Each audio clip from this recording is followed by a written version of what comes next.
Shalom,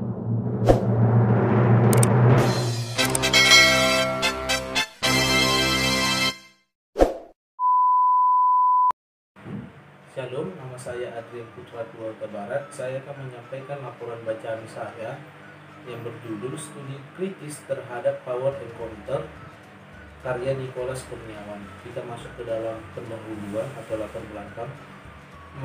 Pembicaraan kajian saat ini erat kaitannya dengan kepercayaan animisme. Animisme adalah suatu sistem kepercayaan bahwa keberadaan spiritual dan kekuatan-kekuatan spiritual memiliki kuasa atas kehidupan manusia, dan sebagai konsekuensinya manusia harus menemukan keberadaan dan kekuatan apa yang mempengaruhi mereka dalam rangka menentukan tindakan-tindakan masa depan dan secara terus-menerus mendayagunakan kuasa itu. Paham ini meluas secara luar biasa dan bersanding dengan agama-agama yang ada, dikarenakan hanya agama besar berasal dari latar belakang animistis. Selanjutnya, power encounter ini telah dipraktikkan oleh banyak misiolog. Hal ini masih ditambah lagi dengan banyaknya tokoh yang menceritakan pengalaman mereka dalam melakukan power encounter. Di dalam pemikiran di pendahuluan ini atau latar belakang ini, maka saya sebagai laporan pembaca atas penulis Nicholas Kurniawan mengenai bagaimana power encounter serta mengomentari dan membahas tentang konsep kuasa dalam Alkitab. Kita masuk ke dalam pembahasan definisi perkembangan power encounter. Mengenai pengalaman Alan Tripet dalam pelayanannya di Polinesia Selatan, ia sendiri di dalam pelayanannya tidak menjelaskan secara rinci tentang definisi power encounter ini, karena ia lebih menjelaskan pengalamannya berjumpa dengan kuasa yang dipegang oleh kaum animis dan hasil pelayanannya. Menurut Timothy Kems, power encounter ini adalah sebuah pengalaman pertempuran rohani yang memanggil kuasa-kuasa gelap dan bentuk yang beragam untuk menuntut pertanggungjawaban mereka dengan tujuan menyatakan identitas dari Allah yang benar yang akan menghasilkan sebuah pengetahuan tentang dan kesetiaan kepada ketuhanannya mereka yang hadir.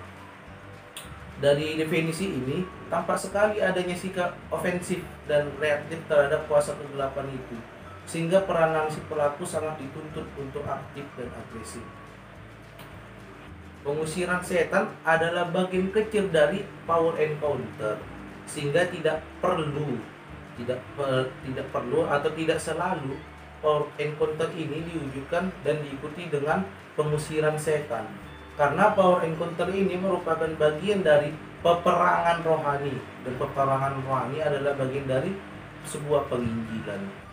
Kita masuk poin yang kedua, tinjauan Alkitab terhadap power encounter. Ada beberapa bagian Alkitab yang dianggap sebagai power encounter sehingga dianggap sebagai dasar ontologis menurut para pelakunya untuk tetap mempraktikkan bahkan melestarikan gerakan power encounter.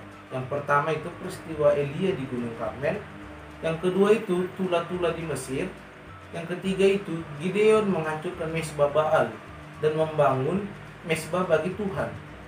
Yang keempat, Yesus mengusir setan yang diambil dari Matius 12 ayat 22 sampai 32. Kita masuk ke poin yang ketiga. Poin ketiga ini ialah pandangan Alkitab tentang kuasa kosmik, kuasa mistik. Perlu diamati sekilas mengenai kuasa kosmik yang tercatat dalam Alkitab, dikarenakan pembahasan ini dengan alasan karena power encounter sangat menekankan perihal kuasa dan kerap kali dalam perkembangan selanjutnya dari gerakan ini menjadi kacau karena kesalahpahaman mengenai konsep kuasa itu sendiri. Selain itu, konsep kuasa yang ditekankan dalam gerakan ini dan berkaitan dengan budaya animistis, maka kuasa yang ditekankan lebih cenderung kepada kuasa yang beraneka ragam, baik yang berpribadi maupun tidak, baik yang baik maupun jahat, baik yang kuat maupun lemah, baik yang berwujud maupun tidak berwujud. Dari beberapa istilah yang digunakan untuk kuasa kosmik di dalam Alkitab, maka dapat diketahui bahwa semua ini mengindikasikan bahwa Alkitab tidak bungkam tentang adanya kuasa-kuasa kosmik itu. Namun, Bagaimana pemahaman mengenai kuasa kosmik menurut Alkitab secara keseluruhan? Mari kita lihat secara bersama-sama. Alkitab dengan jelas menerangkan bahwa ada kuasa kosmik yang dapat memanifestasi dalam rupa-rupa bentuk. Karena begitu ragamnya kuasa yang ada di dunia, maka yang lebih dibutuhkan adalah bukan cara untuk melawannya, tetapi hikmat untuk membedakan kuasa-kuasa tersebut.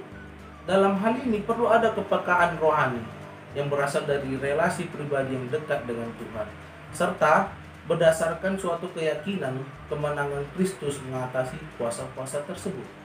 Jadi yang menjadi kesimpulan pada laporan bacaan kali ini ialah dalam rangka melayani kaum animistis, justru yang sebenarnya lebih diperlukan adalah sesuatu yang melebihi encounter, tetapi relasinya yang intim dengan Allah Tritunggal sebagai penguasa yang mutlak atas segala kuasa. Dalam hal ini perlu adanya sikap yang bertahan, sikap yang berjaga-jaga, dan sikap yang berserah kepada Tuhan, serta memohon hikmat Tuhan untuk jalan keluar yang terbaik. Terima kasih.